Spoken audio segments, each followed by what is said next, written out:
العالمین اپنی لارب بے عیب کتاب قرآن مجید فرقان حمید میں ارشاد فرماتا ہے، قل اے میرے محبوب آپ فرما دیجئے، لا اسالکم کہ میں کسی قسم کا تم سے کوئی سوال نہیں کرتا، علیہ اجرن اس پر کسی اجر کا، الا المودۃ فی القربى سوائے طلب کرتا ہوں تو اپنے قرابت داروں کی مودت طلب کرتا ہوں۔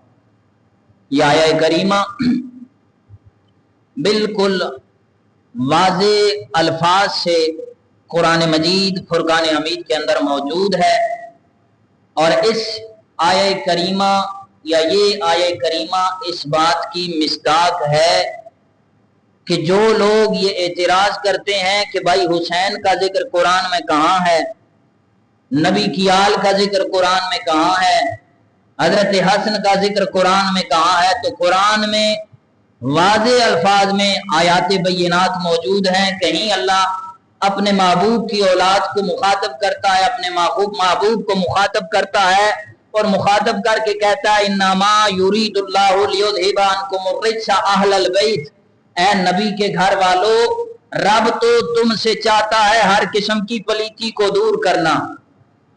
تو جب پچھلے جمعۃ المبارک میں بھی میں نے یہ بیان کیا کہ جب اس آیت کا شان نزول ہوتا ہے، حضرت ام سلیم یہ فرماتی ہیں کہ حضور نے چادر تطہیر اڑائی، نیچے جناب حسن کو داخل کیا، جناب حسین کو داخل کیا، مولا مرتضیٰ کو داخل کیا، سیدہ فاطمہ کو داخل کیا، اور پھر میرے تیرے لجپال کریم آقا نے فرمایا اللہم ہؤلاء اہل بیتی، اے اللہ سونیا یہ میری آل ہے، تو بھی ان سے پیار کر، میں بھی ان سے پیار کرتا ہوں۔ اور صرف اتنا ہی نہیں ارشاد فرمایا بلکہ اس سے اگلے الفاظ ارشاد فرمائے، میرے تیرے لجپال کریم آقا نے ارشاد فرمایا اے اللہ صرف میں ان سے پیار نہیں کرتا، تو بھی ان سے پیار کر، صرف اتنا ہی نہیں جو ان سے پیار کرنے والا ہے میرے مالک ان سے بھی پیار کر۔ تو اس لیے سامعین محترم آپ جانتے ہیں کہ قرآن کہتا ہے کہ ہر اچھی ہو یا بری ہو، رطب ہو یا یابس ہو، خشک ہو یا تر ہو، کائنات میں کوئی ایسی چیز نہیں جس کا ذکر قرآن میں موجود نہیں۔ تو یہ وہ ہستیاں ہیں کہ جن کا ذکر قرآن میں موجود ہے، تو اللہ کے محبوب نے اپنی امت کو مخاطب کیا، اللہ نے اپنے محبوب کو مخاطب کیا، مخاطب کر کے ارشاد فرمایا اے محبوب اپنے امتیوں سے کہہ دو لا اسالکم علیہ اجرا، کسی قسم کا کوئی طلب نہیں کرتا اجر۔ اب حضور اجر کس پہ مانگ رہے ہیں؟ کہا تم کافر ہو گئے تھے، تم مشرک ہو گئے تھے، تم ایک خدا کو نہیں مانتے تھے، میں آیا تمہیں کفر سے پکڑ کے اسلام میں داخل کیا، تمہیں مشرک سے پکڑ کے توحید میں داخل کیا، تم رب کی یگانگیت کو نہیں مانتے تھے، میں آیا میں نے تمہیں بتایا اللہ ایک ہے، تم جہنم کے گڑھے کے نزدیک پہنچ گئے تھے، میں آیا تمہیں آدھار بند سے پکڑ کے جہنم سے جنت میں راستہ دکھا دیا، فرمایا میں اس نبوت کے اجر پر، اس نبوت کی اجرت پر کسی قسم کا کوئی اجر طلب نہیں کرتا۔ اے پیارے حبیب پھر مانگتے کیا ہے؟ فرمایا الا المودۃ فی القربى، مانگتا ہوں تو بس اپنی اہل بیت اطہار کی مودت مانگتا ہوں، اپنے قربا کی قرابت داروں کی مودت مانگتا ہوں، کچھ اور نہیں مانگتا۔ اور یہ بھی یاد رکھیں یہ اللہ کا قرآن ہے، کائنات میں ہر چیز بدل سکتی ہے لیکن اللہ کا قرآن نہیں بدل سکتا۔ جس کا یہ عقیدہ ہوگا وہی صحیح معنوں میں مسلمان ہوگا، اور جس کے عقیدے میں ذرہ برابر بھی شک ہو، جس کو یہ کہنے کی جرت ہو جائے اور یہ تو قرآن ہے، قرآن میں تبدیلی آتی رہتی ہے، یاد رکھیں جو قرآن کی زبر زیر پیش کی تحریف کا بھی قائل ہو ہمارے نزدیک مومن ہو نہیں سکتا۔ یہ ہماری بات نہیں بلکہ اللہ کے نزدیک بھی۔ کیوں؟ اس لیے کہ اللہ نے ارشاد فرمایا یہ وہ ذکر ہے کہ جس ذکر کو ہم نے نازل کیا اور اس ذکر کی حفاظت کا ذمہ خود میں رب العالمین نے اٹھایا ہوا۔ تو اس لیے تورات بدل گئی، زبور بدل گئی، انجیل بدل گئی، اگر نہیں بدلا زمانے میں تو وہ ہے اللہ کا قرآن۔ ہر کتاب بدل گئی، لیکن قرآن جیسا پہلے تھا ویسا اب ہے. کیوں؟ جناب موسیٰ آئے، حضرت موسیٰ علیہ السلام نے اپنی قوم کو کتاب دی، موسیٰ علیہ السلام نے اپنی قوم کو انجیل دی. جناب موسیٰ علیہ السلام نے اپنی قوم کو جو کتاب دی تو صرف کتاب دی، ساتھ میں اہل بیت اطہار نہیں دی. موسیٰ نے اپنی قوم کو تورات ہو، زبور ہو، جتنے بھی انبیاء آئے، کسی نبی نے اپنی قوم کو انجیل دی، کسی نے آ کے اپنی قوم کو زبور دی، کسی نے آ کے اپنی قوم کو توریت دی. لیکن جس نے آ کے اپنی قوم کو توریت دی اس نے فقط توریت دی، اہل بیت نہیں دی. اس لیے توریت بدل گئی، اس لیے زبور بدل گئی، اس لیے انجیل بدل گئی. میرا تیرا نبی دنیا میں آیا، نبی نے صرف قرآن نہیں دیا بلکہ ارشاد فرمایا انا تارک فیکم الثقلین، میں تم میں دو چیزیں چھوڑ کے جا رہا ہوں، ایک قرآن ہے، ایک آل بیت ہے. اگر قرآن کو پکڑو گے، آل کو چھوڑ دو گے، تب بھی دنیا آخرت میں گمراہ ہو جاؤ گے. اگر آل کو پکڑو گے، قرآن کو چھوڑ دو گے، تب بھی دنیا آخرت میں گمراہ ہو جاؤ گے. کامیابی چاہتے ہو دارین کی، فلاح چاہتے ہو جہان اور آخرت کی، تو پھر ایسے کرنا، قرآن کو بھی تھامے رکھنا، آل کو بھی تھامے رکھنا. جب ان دونوں کا دامن پکڑ کے رکھو گے دنیا میں بھی کامیاب ہو جاؤ گے، آخرت میں بھی کامیاب. اس لیے اللہ کے محبوب نے صرف قرآن نہیں دیا بلکہ قرآن کے ساتھ اللہ کے محبوب نے اہل بیت اطہار بھی دی. اور کیوں دی؟ اس لیے کہ یہ قرآن بولتا نہیں، ایک ہے صامت قرآن اور ایک ہے ناطق قرآن. یہ ہے ان بولتا قرآن اور نبی کی آل ہے بولتا قرآن. یہ ہے صامت قرآن، نبی کی آل ہے ناطق قرآن.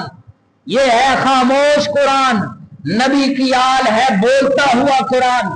ایسا بولتا قرآن ہے کہ جب قرآن نے کہا شراب حرام ہے لیکن یزید نے کہا میں اس کو حلال کر دوں گا. قرآن نے کہا پھوپھی کا رشتہ حرام ہے، یزید نے کہا جو اچھی لگتی ہے کام چلاتے جاؤ. قرآن خاموش رہا، لیکن اللہ نے جن کو قرآن کا ساتھی بنایا تھا وہ خاموش نہیں رہے.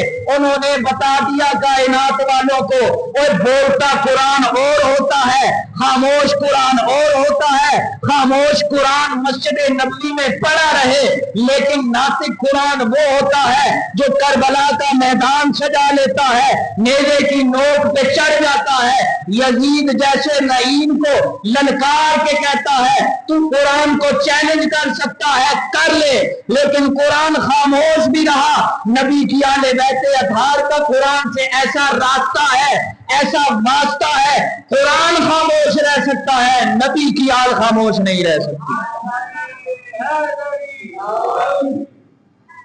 اب آپ یہ بھی دیکھیں کہ اللہ نے، آپ جانتے ہیں پوری کائنات کے اندر نبی کے صحابہ ایسی جماعت ہے کہ جس جماعت جیسی چشمے فلک کے نیچے کوئی جماعت نہیں. آسمان دنیا نے نبی کے صحابہ جیسی کوئی جماعت نہیں دیکھی. لیکن توجہ طلب بات یہ بھی ہے کہ اللہ نے اس جماعت کو قرآن کا ساتھی کیوں نہیں بنایا؟ نبی کے صحابہ کو قرآن کا ساتھی کیوں نہیں بنایا؟ نبی کی آل کو قرآن کا ساتھی کیوں بنایا؟ کیوں اللہ کا محبوب جاتے ہوئے بھی خطبات میں واضح طور پہ یہ ارشاد بیان فرما رہا ہے انا تارک فیکم الثقلین، ایک میں اپنے گھر والے چھوڑے جا رہا ہوں، ایک میں اپنا قرآن چھوڑے جا رہا ہوں. کیوں اللہ کا محبوب ساری زندگی یہ کہتا رہا القرآن مع العلی والعلی مع القرآن، کہ قرآن علی کے ساتھ ہے، علی قرآن کے ساتھ ہے؟ کیوں اللہ کا محبوب ساری زندگی یہ پکار پکار کے کہتا رہا الحق مع العلی والعلی مع الحق، حق علی کے ساتھ ہے، علی حق کے ساتھ ہے؟ کیوں اللہ کا محبوب ساری زندگی کائنات والوں کو جن کو کلمہ پڑھایا تھا، جن سے اجر رسالت طلب کیا تھا، ان کو یہ بتاتا رہا یہ میرے حسنین کریمین جنت کے جوانوں کے سردار؟ نبی جانتے تھے ایک وقت میں ایک وقت ایسا آئے گا ایسی قوم سے پالا پڑے گا میری آل کا، کلمہ میرا پڑھتے ہوں گے، جس گردن پہ میں بوسے دیا کرتا تھا اس گردن کو کاٹیں گے، کلمہ میرا پڑھتے ہوں گے، جس علی کو میں نے حق کے ساتھ قرار دیا تھا اس کے سر پہ ضرب لگائی جائے گی۔ یاد رکھیں اللہ نے نبی کی صحابہ کی جماعت کو قرآن کا ساتھی نہیں بنایا، اہل بیت کو قرآن کا ساتھی بنایا، اس لیے کہ رب جانتا تھا اگر نبی کے صحابہ کی جماعت کو قرآن کا ساتھی بناؤ تو یہ جماعت تو 150 سال تک باقی رہے گی، پھر میرا قرآن اکیلا ہو جائے گا۔ نبی کی صحابہ کی جماعت کو قرآن کا ساتھی نہ بنایا بلکہ نبی کی آل کو قرآن کا ساتھی بنایا۔ اب قرآن قیامت تک باقی رہے گا، نبی کی آل قیامت تک باقی رہے گی۔ نہ نبی کی آل نے قرآن کو اکیلا چھوڑا ہے، نہ قرآن کبھی نبی کی آل کو اکیلا چھوڑتا ہے، اس لیے کہ قرآن پہ بندہ عمل پیرا ہو ہی نہیں سکتا تب تک جب تک نبی کی آل کے دامن سے وابستہ نہ ہو جائے۔ اور پھر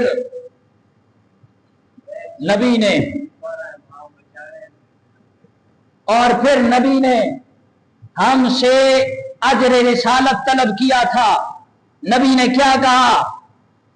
اللہ نے محبوب کو بھیجا تو اللہ نے ارشاد فرمایا قل لا اسالکم، جو آیت آپ کے سامنے گوش گزار کی اس آیت پہ رہتے ہوئے اپنی گفتگو کی طرف جا رہا ہوں، اختتام کی طرف جا رہا ہوں۔ اللہ نے محبوب کو امت دی تو امت بھی ایسی دی کہ جس سے جیسی کوئی امت نہیں کائنات میں۔ اللہ نے نبی کو قرآن دیا تو قرآن بھی ایسا دیا جس قرآن جیسا قرآن نہیں۔ اللہ نے نبی کو جماعت دی تو جماعت بھی ایسی دی جس جیسی کوئی جماعت نہیں۔ اللہ نے نبی کو آل دی تو آل بھی ایسی دی جس جیسی کوئی آل نہیں۔ اللہ نے ارشاد فرمایا لا اسالکم محبوبہ، تو نے ان کو کلمہ پڑھایا، یہ تو کلمہ پڑھنے کے لائق نہیں تھے، یہ تو کلمہ پڑھنے والے نہیں تھے، یہ تو میری توحید کے منکر بن گئے تھے۔ اب ایسا کر ان سے کہے یہ جو تحفے تحائف لے کے تیری بارگاہ میں آتے ہیں ان سے کہے میں تم سے کچھ بھی نہیں مانگتا، اگر میں چاہوں تو یہ احد کا پہاڑ میرے ساتھ سونا بن کے چلنا شروع کر دے۔ تم مجھے اجر رسالت دینے آئے ہو، تم مجھے اجرت دینے آئے ہو۔ فرمایا نہ میں تم سے کسی قسم کا اجر نہیں مانگتا، ہاں اگر مجھے کچھ دینا چاہتے ہو تو میری آل سے مودت کرنا۔ اللہ نے نبی نے آل سے مودت طلب کی تھی، کائنات نے کیا کیا، مسلمانوں نے کیا کیا؟ نبی نے اجرت میں طلب کی تھی مودت، اور وہ بھی قربا کی، قرابت داروں کی۔ نبی نے کہا تھا میری آل سے مودت کرنا، اور یہ ہے بھی اللہ کا قرآن، لیکن بدلے میں مسلمانوں نے کیا کیا؟ آپ جانتے ہیں کوفے کی مسجد ہے، علی نماز پڑھ رہے ہیں، علی کے سر پہ ضرب لگی، اللہ کے محبوب نے کہا تھا میری آل سے مودت کرنا، بدلے میں کیا کیا گیا؟ علی کے سر پہ ضرب ماری گئی۔ اور کیا کسی کافر نے ماری تھی؟ ضرب مارنے والا کیا کوئی کافر تھا؟ کافر نہیں تھا، مسلمان تھا، کلمہ گو تھا، وہ تھا جس کو نبی نے کلمہ پڑھایا تھا۔ نام میں آتا ہے عبد الرحمن، آج ہم اس کو باپ کے نام سے جانتے ہیں ابن ملجم۔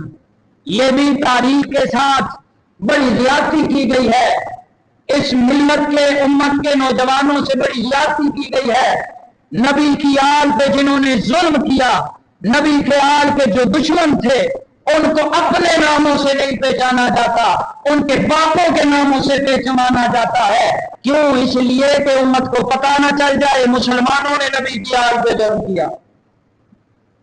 عبد الرحمن ابن ملجم جس نے علی کے سر پہ ضرب ماری، قرآن کا تقاضا کیا، نبی کا تقاضا کیا؟ میری آل سے مودت کرنا۔ اب آگے چلیں، آپ جانتے ہیں اللہ کے محبوب نے فرمایا الا المودۃ فی القربى، میری قربا سے مودت کرنا۔ مسلمانوں نے بدلے میں کیا دیا؟ امام حسن کو زہر دیا۔ حضرت امام حسن کو زہر دینے والا کون؟ میں تاریخ کے اوراق سے پڑی ہوئی دھول کو ہٹانا نہیں چاہتا، لیکن آپ کو بتانا ضرور چاہتا ہوں کہ کبھی خود بھی تاریخ کے اوراق پہ پڑی ہوئی دھول کو ہٹاؤ، فقط منبر پہ بیٹھے ہوئے ملا کی بات میں مت آ۔ یہ ملا تو میں نے پچھلے جمعے میں بھی کہا تھا کہ ہر ملا اپنی ٹوکری میں جنت لیے بیٹھا ہے، ہر بندہ اپنے مسلک کا دفاع کر رہا ہے، بات کرو تو مسالک سے بالا تر ہو کے۔ یہ ملا وہ ملا ہیں جن کے بارے میں 1400 برس پہلے میرا تیرا رسول کہہ گیا تھا کہ ایک وقت ایسا آئے گا کہ میرے منبر پہ تم بندروں کو ناچتے ہوئے دیکھو گے۔ اگر یہ وقت نہ آنا ہوتا تو نبی کیوں کہتے 2 چیزیں چھوڑ کے جا رہا ہوں؟ 3 مرتبہ کہا، اور آپ جانتے ہیں جس جملے میں تاکید پیدا کرنی ہو، جس بات پہ زور دینا ہو، وہ بات بار بار دہرائی جاتی ہے۔ نبی نے بار بار آل بیت اطہار کے دامن سے وابستہ ہونے کا ذکر اس لیے فرمایا، نبی جانتے تھے ایک وقت ایسا آئے گا منبروں پہ چور بیٹھ جائیں گے، گالی دیں گے میری آل کو، گالی دیں گے میری اولاد کو، حالانکہ انہیں اپنے باپوں کے انصاف کے بارے میں بھی پتہ نہیں ہوگا۔ تو اس لیے حضرت امام حسن کی بات کر رہا تھا، آپ تاریخ کنگالیں، حضرت امام حسن کو جس نے زہر دیا وہ کافر نہیں تھا، یا کافرہ نہیں تھی، وہ مسلمان تھا، نبی کا کلمہ پڑھنے والا تھا، نبی کا قرآن پڑھنے والا تھا، نبی کا کلمہ پڑھنے والا تھا، یا نبی کا کلمہ پڑھنے والی تھی۔ پھر آگے چلے، حضرت امام حسین کو کربلا میں شہید کیا گیا، کیا کافروں نے کیا؟ آپ اگر تاریخ کو کنگالیں تو وہاں کافر کوئی نہیں ملے گا، وہاں سارے آپ کو متباہر ملیں گے، کلمہ گو ملیں گے، بڑی بڑی داڑھی والے ملیں گے، بڑے بڑے جبوں والے ملیں گے، بڑے بڑے جلیل قدر لوگوں کی اولاد ملے گی۔ اللہ نے کہا تھا میری آل سے، میرے نبی کی آل سے مودت کرنا، بدلے میں مسلمانوں نے علی کے سر پہ ضرب ماری، بدلے میں مسلمانوں نے حسن کو زہر دیا، بدلے میں مسلمانوں نے حسین کو قتل کیا، بدلے میں مسلمانوں نے چھوٹے سے ننھے علی اصغر کی گردن پہ تیر مارا، بدلے میں مسلمانوں نے نوجوان علی اکبر کے سینے پہ برچھی ماری، بدلے میں مسلمانوں نے نوجوان شہزادہ قاسم کو شہید کیا، بدلے میں اللہ کے محبوب نے کہا تھا میری آل سے مودت کرنا، میرے قربا سے مودت کرنا، بدلے میں انہوں محمد کو شہید کیا گیا۔ آپ جانتے ہیں موسیٰ کاظم کو شہید کرنے والا کون؟ آپ جانتے ہیں امام نبی کے ساتھ ظلم کرنے والا کون؟ آپ جانتے ہیں امام تقی کے ساتھ ظلم کرنے والا کون؟ آپ جانتے ہیں کہ ان سارے نبی کے گھر والوں کے ساتھ ظلم کرنے والا کون؟ یہ کوئی کافر نہیں تھے۔ تاریخ کنگال لو، یہ جب بھی نظر آئے گا اہل بیت کے ظلم کرنے والا کافر نہیں، مسلمان کے روپ میں نظر آئے گا۔ اور یہ تو ایک ظلم ہے نا، یہ تو ایک ظلم ہے، یہ تو چھوٹا ظلم ہے کہ جب بھی نبی کی آن پہ ظلم کیا تو کافروں نے نہیں، مسلمانوں نے کیا۔ آپ دیکھیں تو کافر تو اب بھی حسین حسین کرتے ہیں، آپ دیکھیں تو کافر تو اب بھی علی علی کرتا ہے، جب بھی علی کو مارا مسلم نے مارا۔ تو یہ تو ظلم چھوٹا ہے، اس سے بڑا ظلم آپ کو بتاؤں، جتنے بھی اہل بیت اطہار پہ ظلم کرنے والے تھے، جتنوں کے ہاتھوں پہ اہل بیت اطہار کے ظلم کا خون رنگا ہوا تھا، خون لگا ہوا تھا، ان کو ہمارے اوپر مسلط کر دیا گیا۔ اور مسلط بھی ایسا، آپ پوچھیں نا، تاریخ اٹھائیں، کسی ملا سے مت پوچھ لینا، کیونکہ وہ اپنے گھر کی بات کرتا ہے، دین کی بات کرنے والے بڑے کم رہ گئے ہیں۔ آپ دیکھیں، تاریخ کنگال کے دیکھیں، محمد بن قاسم جس کا نام ملتا ہے آپ کو اولیاء میں، ولیوں میں نام ملتا ہے، آپ کسی اہل علم سے پوچھیں وہ کون تھا؟ حجاج ابن یوسف جس کو ہم پہ مسلط کر دیا گیا ولی بنا کے، آپ دیکھیں وہ کون تھا؟ آپ اگر تاریخ کا مطالعہ کریں تو پھر مجھے بتائیں ہارون الرشید کون تھا، پھر مجھے بتانا مامون الرشید کون تھا۔ اور جو نبی کی آل پہ ظلم کرتا رہا، ان نام نہاد ملاؤں نے، مفتیوں نے ان کو ولی بنا کے اس امت کے اوپر مسلط کر دیا۔ اور آج یہ بھی بڑے افسوس سے کہنا پڑتا ہے، ہمیں تو وہ نبی، ایک نبی کا دنبا یاد ہے، ایک نبی کا دنبا ہمیں یاد ہے، لیکن اپنے نبی کا دنبا ہم بھول گئے۔ کیسی امت ہے یہ، نبی کا دنبا یاد رکھتی ہے، نبی کا کنبا بھول جاتی ہے۔ اس سے قبل قربانی کے ایام آئے، ہم میں سے کئی لوگ ایسے تھے جن کو یہ معلوم کہ یکم ذوالحج سے لے کے 10 ذوالحج تک اب ناخن نہیں کاٹنے۔ یہ دمبے کی بات کر رہا ہوں، ہم نے دمبے کو ایسے یاد رکھا کہ اس کو خریدتے ہیں، اچھے اچھے موٹے تگڑے، اس کو نہلاتے بھی ہیں، اور پھر یہ بھی کہتے ہیں کہ اب ذوالحج کا مہینہ آ گیا ہے، پہلی ذوالحج سے لے کے 10 تک ناخن بھی نہیں کاٹنے، بال بھی نہیں کاٹنے، اور بھی دوسرے کام نہیں کرنے۔ ٹھیک ہے، اچھی بات ہے، قرآن سے ثابت بھی ہے۔ قرآن کہتا ہے